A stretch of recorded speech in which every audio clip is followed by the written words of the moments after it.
Scan your surroundings and you'll find it almost immediately. This teardrop shape is a staple of modern closets, appearing on everything from cotton bandanas to high-end silk ties and summer dresses.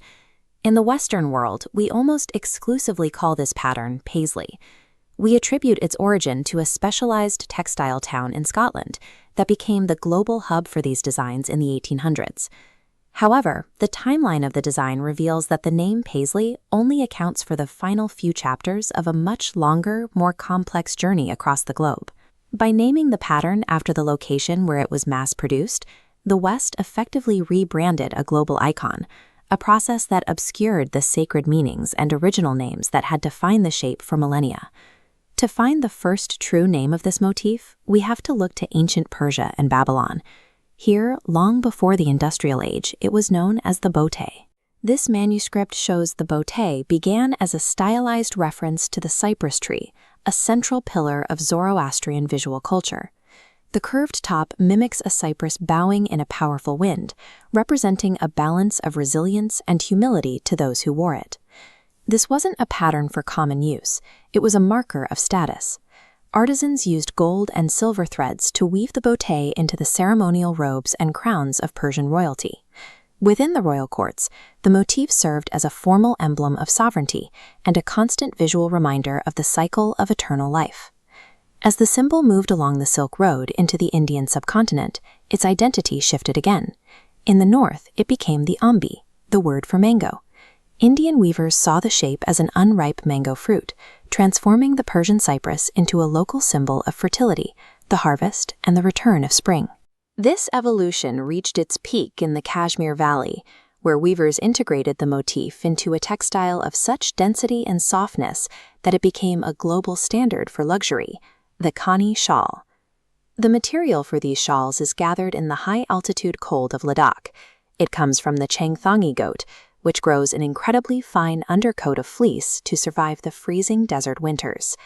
Transforming that fleece into a pattern is a grueling process. Weavers sit at traditional looms and follow a talim, a piece of paper containing a specialized code that dictates the placement of every single thread. Because the design is woven directly into the fabric rather than embroidered on top, a single masterpiece could take a weaver up to 3 years to finish, resulting in a textile as valuable as gold.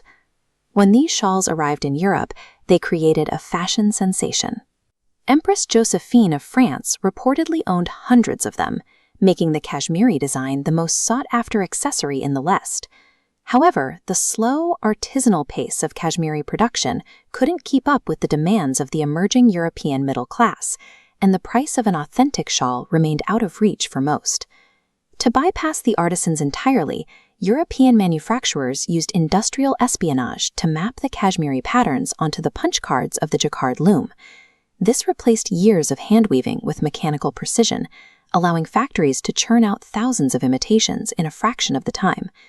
The Scottish town of Paisley became so dominant in producing these cheap knockoffs that by the mid-19th century, the world stopped calling the design by its original names and started calling it after the town.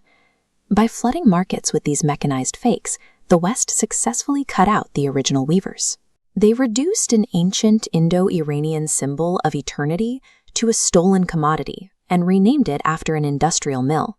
For over a century, the industrial name Paisley has hidden a sacred history, burying the lineage of the Persian cypress and the Indian mango beneath a Western brand. But today, historians and designers are beginning to strip away that title, returning to the archives to recenter the South Asian and Persian artisans who actually created the design. To honor that heritage, we have to look past the Scottish labels. We have to recognize the enduring teardrop for what it is and call it by its true name, the Boteh.